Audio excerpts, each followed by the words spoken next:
there's one thing that the Impressionists and the Studio Ghibli background artists have in common, and we're going to talk about what that is.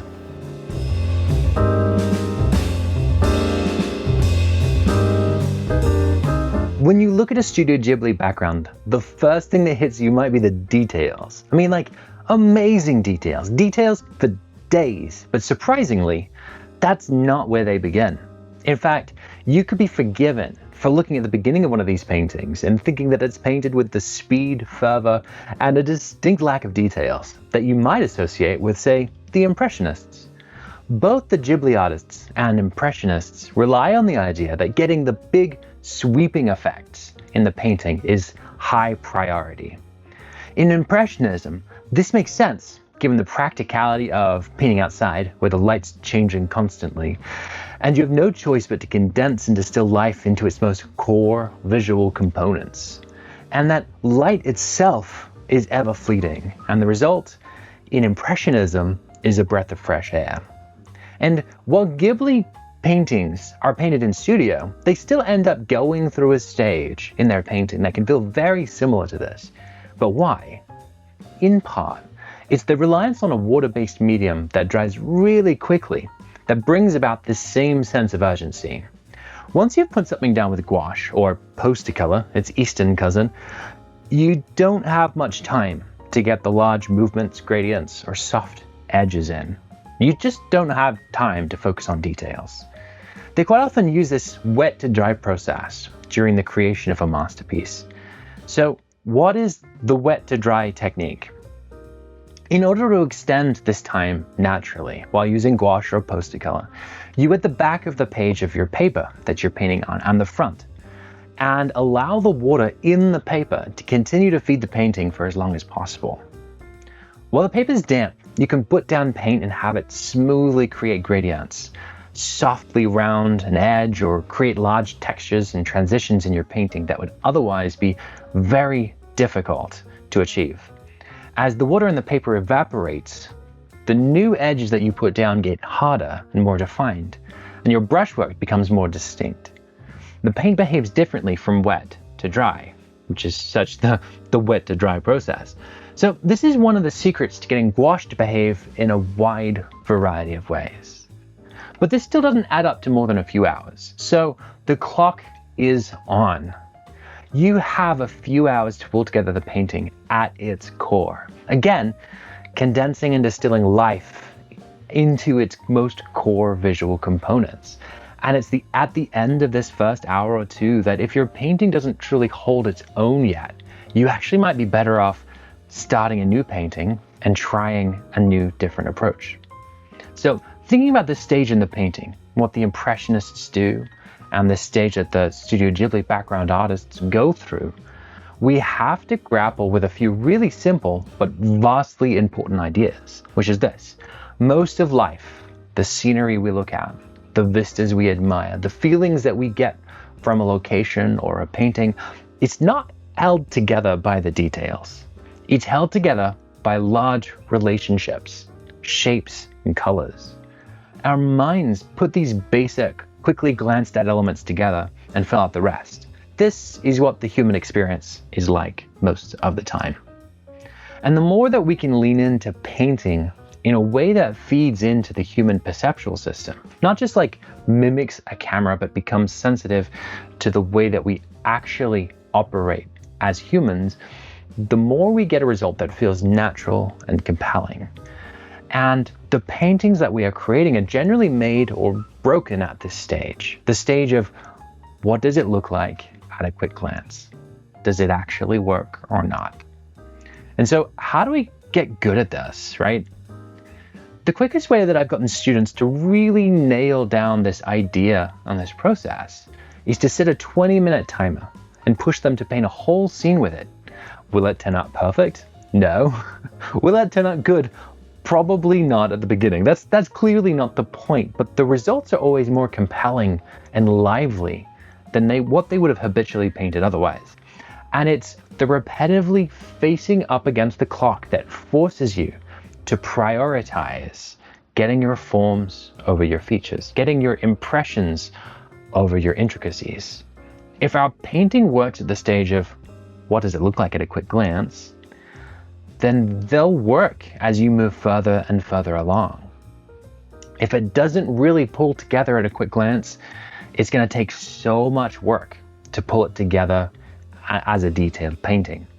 And so we work to see how far we can get a painting in 20 minutes. And in the end, half of the things that my students would otherwise have spent that whole 20 minutes on prior are not even necessary when painted with brevity.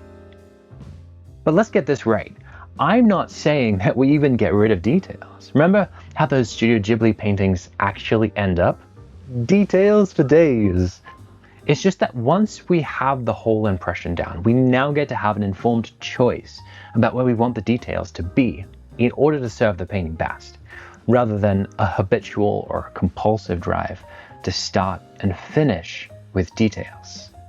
And so we take what we learned during those 20-minute sprints, which, by the way, you can consistently do those no matter what level you're at. They're always going to teach you. Nature teaches us, right? More than anything else. And we find the mentality behind it, that mental space that we're forced into when we're trying to paint a whole scene in 20 minutes. And we infuse that mental space into the remainder of our painting process, no matter how long we actually want our painting process to last for. Because in the end, it's not about speed. It's not about rushing. It's not about being quick. Those things aren't even really that important. They're just catalysts. It's the mental space about prioritizing and distilling life into its most core visual components. And so it's really interesting to me that we have these practices that have developed in the West, the practice of impressionism, of Velázquez, of people who are really taking the visual order. What do things look like at a glance? And using that to distill down life. And then we have very similar principles, though coming across in very different ways in traditional Japanese background painting of all things. And both of these stand their own, right? They're not actually a style in and of themselves. They're a mindset. They're something, they're a tool to help us get to where we want to go with our painting. Now, if you're interested in learning more about the wet to dry process, about how to use gouache in this kind of way, I would absolutely love to help you with that. I have an 8-week online gouache class that I would definitely suggest that you join, or else you can join my free online workshop, The Roadmap to Learning Gouache, or I can teach you about how I would learn gouache all over again if I had to start right now. That one's free, and I'd love to see you over there. Both of those are down in the description below. Just click the link and you'll find more information. You can see in this painting, I've finally gotten to this space of what would this look like at a glance. And it's at this stage where you can really start to evaluate what needs to be done, right? Everything is in, the structure is in, but let's say the wall on the left, that's a little bit lighter than I want it to be to really feel the way that I'm wanting this to feel. So I can go in and change it.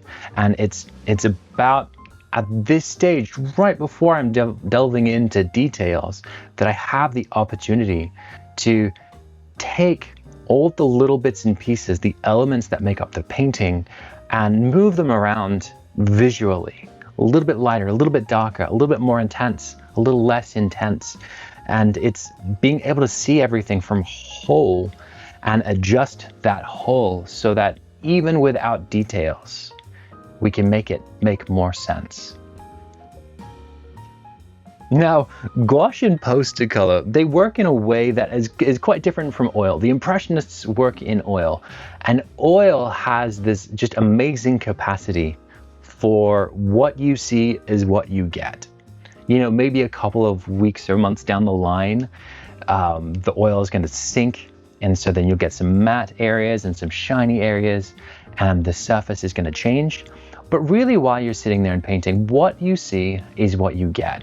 And this is very helpful.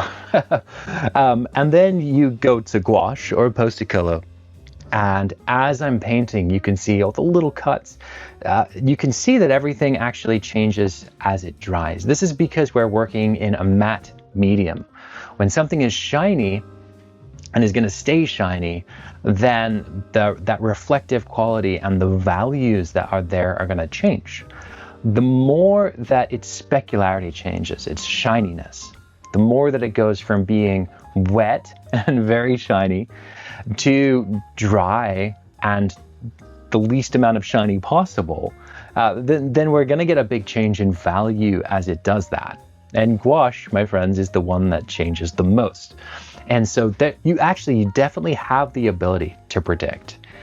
There's some pretty technical things to be working into, but if you were to just generalize it, you could say that for the most part, our values will change half a value.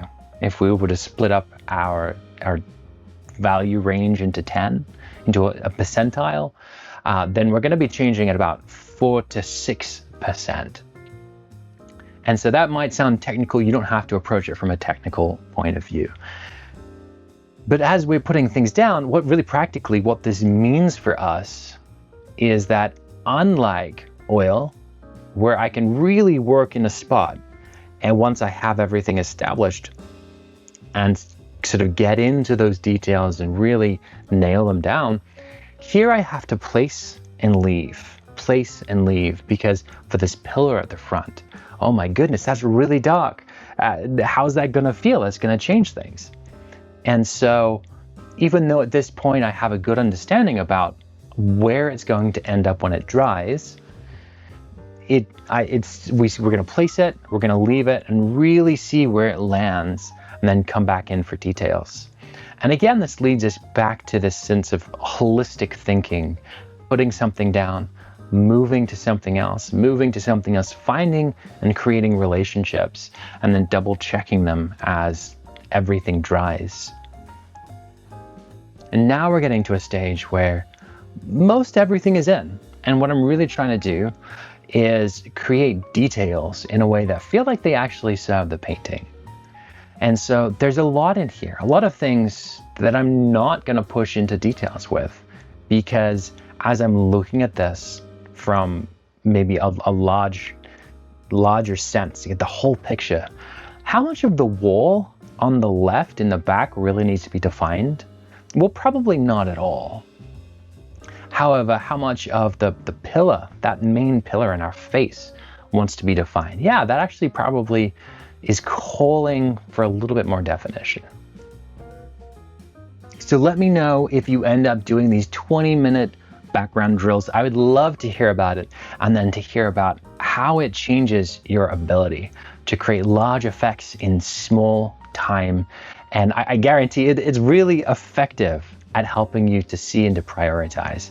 I can't wait to see what you guys do with it, and I'll see you next time.